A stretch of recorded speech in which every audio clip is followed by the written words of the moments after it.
Um filme sobre um garoto que viveu a sua infância ao lado de um pai traumatizado, cresceu, se tornou um espelho da sua figura paterna e que ao final a gente ficou sem resposta sobre o rumo que o protagonista tomou. A gente não sabe se ele se alistou no exército e foi pra guerra ou então se ele decidiu constituir uma família longe da violência vivida pelo mesmo. Mas e o narrador, cara? Será que o indivíduo que conduziu a história ao longo do filme era de fato uma versão mais velha do protagonista Arvin? É justamente essas e outras que a gente vai ver no vídeo de hoje na análise com spoiler do filme O Diabo de Cada Dia, né? Que esse título é perfeitamente cabível a 2020.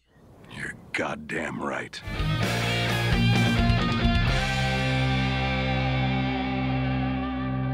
Hello my friends, caso tu não me conheça, eu me chamo Lucas Santana e o filme O Diabo de Cada Dia é a mais nova adaptação de um livro a chegar no serviço de streaming da Netflix, só que dessa vez esse filme veio recheado de estrelas, né, cara? Pô, você olha pra um lado tem o Tom Holland, você olha pro outro tem o Sebastian Stan, tem o Bill Skarsgård, tem o Robertinho Pattinson, né? Pronto, já dá pra fazer um filme de heróis, né? Você tem o Homem-Aranha, tem o Batman, Soldado Invernal e o vilão Pennywise, pronto. Mas o diretor Antônio Campos reúne um elenco de estrelas para contar uma história de um grupo de personagens profundamente perturbados lutando com seus demônios em meados do século XX entre Ohio e West Virginia, situado entre a Segunda Guerra Mundial e a Guerra do Vietnã. Tá, beleza, mas por que eu dei esse panorama aqui geral, esse contexto do filme para vocês, né? Porque é justamente nisso que permeia o final desse longa, né? Afinal, Arvin Russell, né, personagem vivido pelo nosso queridíssimo Menino Aranha, o Tom Holland, ele se tornou órfão após a sua mãe morrer de câncer e seu pai se suicidar. Porém, o seu pai, né, o Willard, vivido pelo nosso queridíssimo Bill Skarsgård, que tá sensacional nesse filme, como vimos, era um traumatizado por conta da Segunda Guerra Mundial e com isso teve certas dificuldades em educar o seu filho. E desde muito cedo, né, a gente percebeu no filme que o jovem Arvin, ele já vinha absorvendo certos conceitos enraizados do seu pai, né, como por exemplo partilhar da mesma fé e principalmente utilizar a violência como resposta para tudo. O garoto começou vendo o seu pai espancando os homens que haviam ameaçado a sua esposa e posteriormente, né, anos após, o Arvin ele foi lá de forma idêntica, também espancou os valentões que haviam abusado da sua meia-irmã, depois partiu pro pastor do Robertinho Pattinson, depois veio pro papudo do Sebastian Stan e sobrou ainda pra dupla de serial killers no final. Rapaz, que por falar em papada, rolou uns hambúrgueres nessa produção desse filme, né, porque meu amigo, a barriga do Robertinho Pattinson e do Sebastian Stan aí tava meio reluzente, né? É verdade. E ao final a gente viu que o Arvin, né, ele pegou uma carona novamente com um desconhecido, né, pra variar, só que dessa vez uma espécie de um hippie, e aí começa toda a ambiguidade deixada no final do filme, né, porque a gente não sabe se de fato o Arvin ele pensa em voltar pra casa e pedir o perdão da sua avó, a gente não sabe se ele pensa em recomeçar do zero com uma nova família ou então se alistar pra poder servir na Guerra do Vietnã. Talvez por tudo o que vimos ao longo do filme, é bem provável e também é o que eu acho que deve ter acontecido no final, é que o Arvin ele de fato se alistou e serviu na guerra, porque quando ele entrou no carro é possível a gente ouvir um rádio de fundo onde o presidente Johnson ele disse que os Estados Unidos precisam enviar mais tropas ao Vietnã, afinal esse é o contexto daquela época.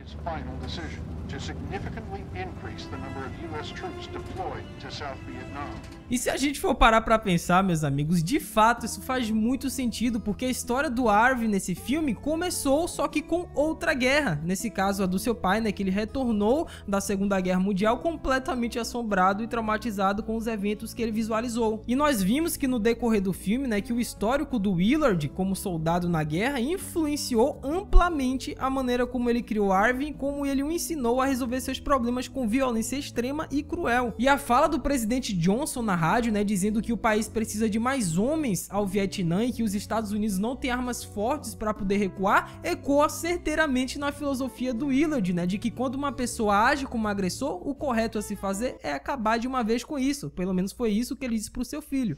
That's what I meant. Just gotta pick the right time. Então essa é uma crença, cara, que o Arvin ele carrega consigo mesmo após o seu pai ter partido, né? Tanto é que essas condutas levam o próprio Arvin a atacar os valentões da sua meia-irmã e o pregador que abusou dela, nesse caso o personagem do Robertinho. E mesmo quando o Arvin ele decide se afastar dessa vida, né, após matar o pregador, novamente a violência o segue e mais 3 pessoas acabam morrendo no final. Pessoas essas que foram trazidas para vidas de Arvin devido a seus próprios ciclos violentos. Que se vocês quiserem depois eu posso até fazer um vídeo específico só comentando como que todos os personagens desse filme eles se conectam, né? Porque tem um certo emaranhado ali no meio do caminho, né? Já tá me lembrando Dark esse filme. Ih, rapaz. Mas talvez o fato, né, do filme terminar com o Harvey sonhando em que ele serve na guerra sugira que pode não haver como ele escapar desse ciclo violento brutal. Afinal, o filme O Diabo de Cada Dia nada mais é do que uma história sobre uma quebra de ciclos violentos, não é verdade?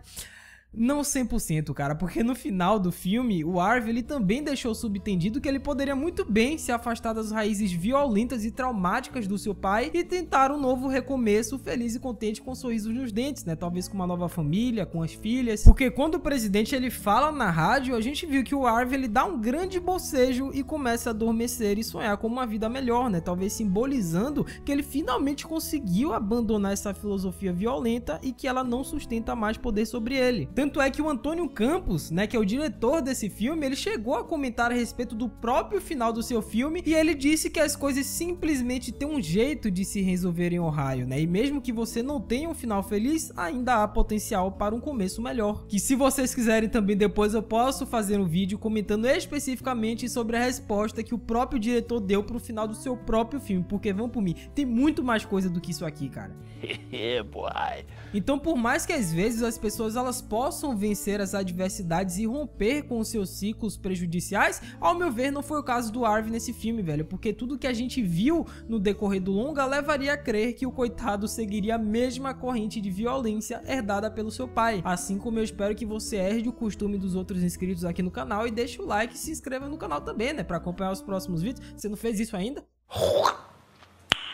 Nice. Agora, em relação ao narrador, né, o indivíduo que conduz a história desse filme, eu vi muita gente me perguntando, inclusive lá no Instagram, né, que ficou sem entender direito e tudo mais. Teve gente dizendo que era uma versão mais velha do Harvey, comentando, né, o ocorrido e tudo mais. Mas a resposta para essa sua pergunta é não, cara, porque o narrador não é uma versão mais velha do Harvey, e sim o próprio autor que escreveu o livro, o dono de toda essa história, que é o Donald Ray Pollock, né? E esse é aquele momento que você fala, ah, agora eu entendi. Agora eu saquei! E no depoimento do próprio Antônio Campos, né, ele chegou a complementar na entrevista que ele queria utilizar um narrador para poder contar a história e poder criar um mundo em que demos voz ao criador, entre aspas. E criador esse que pode ter dois significados, né? Primeiro, que pode ser o próprio Donald Ray, né, como eu disse, criador literal da história, ou também uma espécie de deus onipotente, né? Afinal, o filme toca ferozmente no tema religião. Então fica essa interpretação aí para vocês.